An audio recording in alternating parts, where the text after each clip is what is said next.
तो कहानी की शुरुआत में हम सारा वाक नाम के एक गांव को देखते हैं, जहां जॉन नाम का एक अंग्रेज आता है, जिसकी मुलाकात बेलनसाई नाम के वहां के एक लड़के से होती है। वो जॉन को अपने साथ नाव में ले जाने लगता है और रास्ते में कुछ कबीले की औरतें उसे देख के मुस्कुराने लगती हैं। बेलनसाई जॉन को उनके इलाके के गवर्नर हेनरी से मिलवाता है और उसके साथ जाते हुए जॉन उसे बताता है कि उसके पिता एक जमाने में यहाँ आए थे और उन्हें यहाँ के आदिवासी लोगों को शिक्षा देनी थी, लेकिन उसके पहले ही वो चल बसे, इसलिए अब वो यहाँ उसके पिता के सपने को पूरा करने आया है। जिसके बाद हेनरी उसे रहने की जगह दिखाता है जहाँ काफी सारे कीड़े थे और जॉन का शेफ एक मुजरिम था। जिसके बाद बेलनसाई जॉन को उसके लोगों के पास ले जाता है, जहां उसकी मुलाकात बेलनसाई के पिता मेलाकाल कांडार के साथ होती है, जो उनका मुखिया था। यहाँ पर सेलिमा नाम की एलडीडीएच की जॉन को शराब देती है और जब जॉन पीछे मुड़कर देखता है तो उसे पहली नजर में उससे प्यार हो जाता है। जिसके बाद जॉन उनके तौर तरीके सीखता है और फिर सेलिमा कुछ लड़कियों के साथ नाचने लगती है और सबका मनोरंजन करती है। जिसके बाद जॉन की बारी थी सबका मनोरंजन करने की, जहां वो थोड़ा शर्मा रहा था और जब वो सबके सामने उनकी एकेडमी में सिखाई कविता बोलने लगता है तो सब उसे अजीब तरीके से घूरते हैं और यह देख के जॉन बेलनसाई को लेके उसके साथ नाचने लगता है और सभी उनको देख के हंसने लगते हैं। जिसके बाद उनके सोने का समय हो जाता है और सभी उठ के जाने लगते हैं। रात में जब जॉन की आंख खुलती है तो कुछ लोग एक आदमी का कटा सर लेके जा रहे हैं और जॉन उसे सपनाना समझ के सो जाता है। अगली सुबह जब जॉन और हेनरी बात कर रहे थे तो हमें पता चलता है कि उस काबिले के लोगों ने हेनरी को बताएं बिना कुछ चाइनीज लोगों के साथ डील कर ली और अब उसे किसी भी हालत में अन चाइनीज लोगों का सर चाहिए। लेकिन इसके पहले कि जॉन कुछ बोल सके, सेलिमा वहाँ आ जाती है और हेनरी कहता है कि अब से यह तुम्हारे साथ रहेगी और तुम्हें उनकी भाषा सिखाने के साथ तुम्हारा बिस्तर भी गर्म करेगी। ये सुन के जॉन मना कर देता है क्योंकि उसने शपथ ली थी कि वो शादी से पहले किसी के भी साथ रिश्ता नहीं बनाएगा। लेकिन हेनरी कहता है कि तुम्हें उनकी भाषा सिखाने का सिर्फ यही एक रास्ता है, जहां जॉन मान जाता है, लेकिन वो उसके साथ सोएगा नहीं। जिसके बाद सेलिमा उसके साथ रहने लगती है, लेकिन जॉन उसकी तरफ देखता भी नहीं है। अगले दिन बेलनसाई जॉन को उन चीनी लोगों का सर देता है, लेकिन सब लोग उस परे हंस रहे थे और जब सेलिमा देखती है तो उसमें कुछ बंदरों के सर थे और वो सबको जॉन का मजाक उड़ाने के लिए डांटती है। जब वो वापस घर आता है तो उसका शेफ अपने भांजे को लाया था क्योंकि उसे लगा कि जॉन को लड़के पसंद है और वो गुस्से में आके उसे वहां से जाने को कहता है और यहाँ वो सेलिमा पे भी गुस्सा करता है और वो अपना सामान लेके वहां से चली जाती है। अगली सुबह जब जॉन बाहर आता है तो देखता है कि सेलिमा बाहर ही थी, क्योंकि अगर वो वापस उसके लोगों के पास गई तो सबको लगेगा कि सेलिमा खूबसूरत नहीं है, जिसके चलते जॉन ने उसके साथ सोने को मना कर दिया। ये सुन के जॉन उसे अपने साथ रहने को कहता है और वो मान भी जाती है। जिसके बाद हम हेनरी की बीवी एगी को देखते हैं, जो उनके ऑफिस के सामने कुछ बच्चों को पैसों का लालच देके उनसे झाड़ कटवा रही थी। तभी जॉन वहां आ जाता है और एगी उससे कहती है कि तुम्हें सेलिमा के साथ सो लेना चाहिए, वरना हेनरी को लगेगा कि तुम्हें कोई दिक्कत है, और वो वहां से चला जाता है। जहां दूसरी तरफ हेनरी को उन चाइनीज लोगों का सर किसी भी हालत में चाहिए था। रात में सेलिमा जॉन को उनकी भाषा सिखा रही थी और वो धीरे धीरे उसके करीब आने लगती है, लेकिन जॉन खुद को काबू करता है और सोने चला जाता है।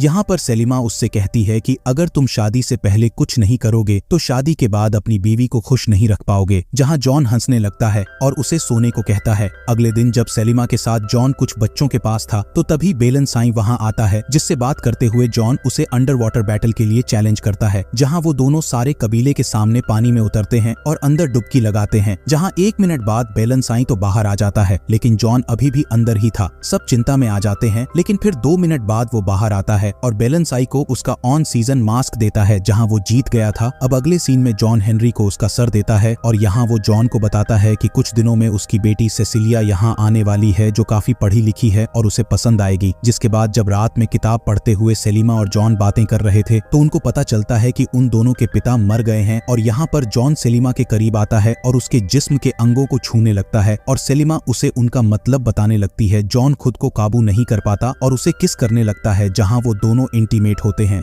और अब जॉन धीरे धीरे अपनी शपथ भूलने लगा था और सेलिमा के साथ आए दिन सोता था, लेकिन सेलिमा कभी भी उसके साथ पूरी रात नहीं सोती थी, क्योंकि उनके रिवाज के हिसाब से अगर वो दोनों एक साथ सुबह अपनी आंखें खोलेंगे तो उनकी शादी हो जाएगी। एक दिन जॉन तैयार होकर हेनरी के पास जाता है, जहां उसकी बेटी सेसिलिया आई थी और हम यहाँ नेविल नाम के एक आदमी को भी देखते हैं। सेसिलिया और जॉन यहाँ के रिवाजों के बारे में बात कर रहे थे, जहाँ सेसिलिया उनके कबीले पर रिसर्च कर रही थी, लेकिन जब वह उनके उस रिवाज के बारे में बात करते हैं जिसमें उनके कबीले की एक औरत अंग्रेजी अधिकारी के साथ सोती है तो हेनरी कहने लगता है कि उस रिश्ते में प्यार नहीं होता, लेकिन जॉन उसकी बात से सहमत नहीं था और हेनरी उसे डांट देता है। जिसके बाद जब वो घर आता है तो सेलिमा तैयार होकर उसके सामने आती है और जॉन उसे प्यार करने लगता है। अगले दिन जब सेसिलिया और जॉन उस काबिले के साथ थे तो उनको पता चलता है कि उनके पड़ोस वाले काबिले के साथ उनका जमीन को लेके झगड़ा चल रहा है और जॉन उनको एक सुझाव देता है कि जो भी इस रस्सी को खींचेगा वो जमीन उनकी हो जाएगी और बेलनसाई का कबीला जीत जाता है। जिसके बाद सेसिलिया सेलिमा की तस्वीरें लेने लगती हैं जो उसे अच्छा नहीं लगता। जॉन सेसिलिया को रोकने की कोशिश करता है लेकिन वो उसकी बात नहीं सुनती और तभी हेनरी जॉन को बुलाने लगता है, इसलिए जॉन को जाना पड़ता है। तो यह बात सेलिमा को अच्छा नहीं लगता। वही हेनरी देखता है कि उनको नदी में से 2 लाश मिली थी जो कि याक कबीले के लोग थे और उनकी जान किसी बीमारी के चलते गई थी। हेनरी याक कबीले तक जाके इसकी की जांच करना चाहता था और वो सेलिमा और बेलनसाई को भी अपने साथ ले जाएगा। हेनरी उसकी बात मान जाता है। कुछ देर बाद एगी जॉन के पास आती है और उसे कहने लगती है कि हेनरी जॉन का स्कूल बनाने में मदद करेगा, लेकिन बदले में जॉन को उनकी बेटी सेसिलिया से शादी करनी होगी और वहाँ से चली जाती है। रात में जॉन सेलिमा के पास आके जब उससे कहता है कि मैं तुम्हें पसंद करता हूँ तो गुस्से में सेलिमा कहती है कि तुम्हारे जैसे बहुत मर्दों के साथ मैं सोई हूँ और मेरा काम तुम्हारा बिस्तर गर्म करना है। जिसके बाद अगले दिन वो सब नाव लेके याक कबीले की तरफ जाने लगते हैं और जंगल में एक जगह उनको एक और लाश मिलती है। जब वो उनके कबीले तक पहुँचते हैं तो वहाँ काफी लोग इस बीमारी से पीड़ित थे और तभी कोई हेनरी पर गोली चलाता है और वो उसके पीछे जाना चाहता था। जहाँ बेलनसाई और जॉन देखते हैं कि पास ही में कुछ माइनर्स वहाँ चांदी की माइनिंग कर रहे थे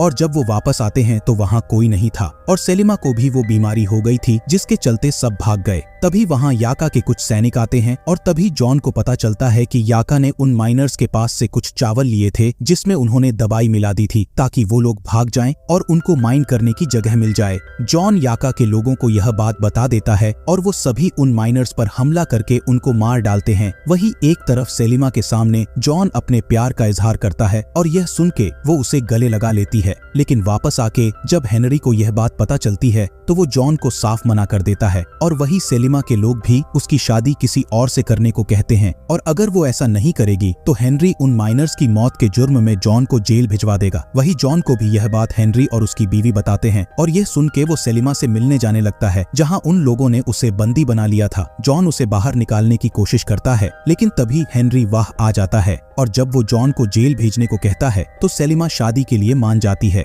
और जॉन का दिल टूट जाता है। अगले सीन में हम 1 साल बाद का टाइम देखते हैं जहां लंदन में सेसिलिया और जॉन की शादी हो रही थी और उनके हनीमून की रात सेसिलिया उसे बताती है कि उसे उसके और सेलिमा के बारे में सब पता है लेकिन उसे कोई दिक्कत नहीं है और जॉन कहता है कि उसकी शादी बेलनसाई के साथ हो गई है और उनका एक बच्चा भी है। इसके कुछ दिन बाद जॉन सेसिलिया को लेके वापस उस गाँव में जाता है जहाँ उसकी स्कूल बन गई थी और नेविल वहाँ काम करता था। रात में जब सभी लोग एक फिल्म देख रहे थे तो जॉन का ध्यान कहीं और था और सेसिलिया समझ जाती है। उनके कमरे में वो जॉन के सामने अपने कपड़े उतारती है और उससे प्यार करने लगती है, लेकिन उससे रहा नहीं जाता क्योंकि वो जानती थी कि जॉन अभी भी सेलिमा से प्यार करता है। जहां जॉन उसे समझाता है उस बात को अरसा बीत गया है और उसने उसे भुला दिया है। अगले दिन जॉन नदी के पास सेलिमा और बेलनसाई को उनके बच्चे के साथ देख लेता है, लेकिन फिर उसका शेफ उसे बताता है कि वो बच्चा बेलनसाई का नहीं बल्कि जॉन का है। ये सुन के वो सेलिमा से मिलने को कहता है और रात में सेलिमा उसके पास आती है जहां जॉन उसके बच्चे को देखना चाहता था और सेलिमा कहती है कि अगर किसी ने उन दोनों को साथ देख लिया तो वो उनको मार डालेंगे। जहां जब वो उसके बेटे को देखता है तो वो बिल्कुल उसके जैसा था। जहां जब अगले दिन वो उसके लिए एक खिलौना बना रहा था तो एगी उसके पास आती है और कहती है कि उसके और सेलिमा के बीच कुछ नहीं हो सकता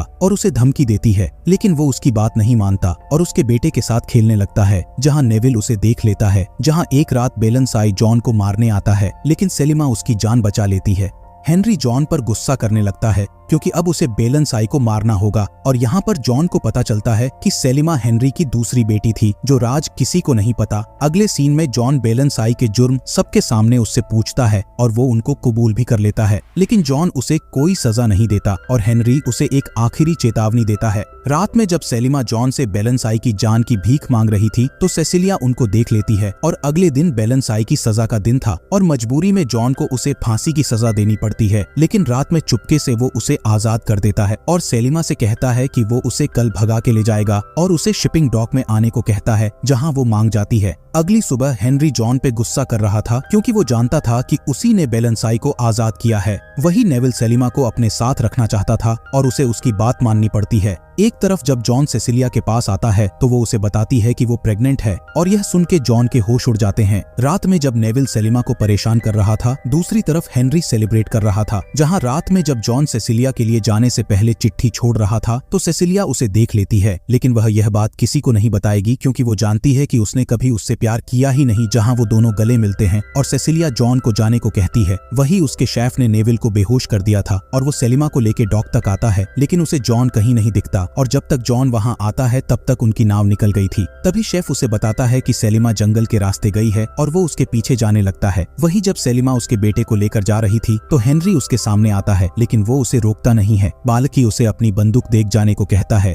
और सेलिमा भी जानती थी कि वही उसके पिता हैं और हेनरी उसे अलविदा कह के जाने देता है। दूसरी तरफ नेविल उन दोनों को जंगल में ढूंढना चाहता था, लेकिन हेनरी उसे इजाजत नहीं देता और जब एगी उनको समझाने की कोशिश करती है तो सेसिलिया उनको बता देती है कि सेलिमा उसकी बहन है। ये सुन के वो छुपके से नेविल को जंगल में जाके उन दोनों को मारने का ऑर्डर देती है। वही जॉन जंगल में सेलिमा को ढूंढ रहा था और एक जगह वो उसे मिल जाती है, लेकिन तभी नेविल वहाँ आ जाता है और उन दोनों को बांध देता है। जहाँ जब वो सेलिमा के साथ गलत करने लगता है तो गुस्से में जॉन उस पर हमला करता है और नेविल उसे जमीन पर गिरा के मारने जाता है कि तभी कुछ कबीले के लोग वहाँ आके उसे जहरीली डांट्स मारते हैं और नेविल मर जाता है। अगले सीन में हम देखते हैं कि जॉन और सेलिमा उस कबीले के साथ रहने लगे थे और वो दोनों यहाँ नाचने लगते हैं। जहाँ इसी के साथ ये फिल्म यहीं पर खत्म हो जाती है।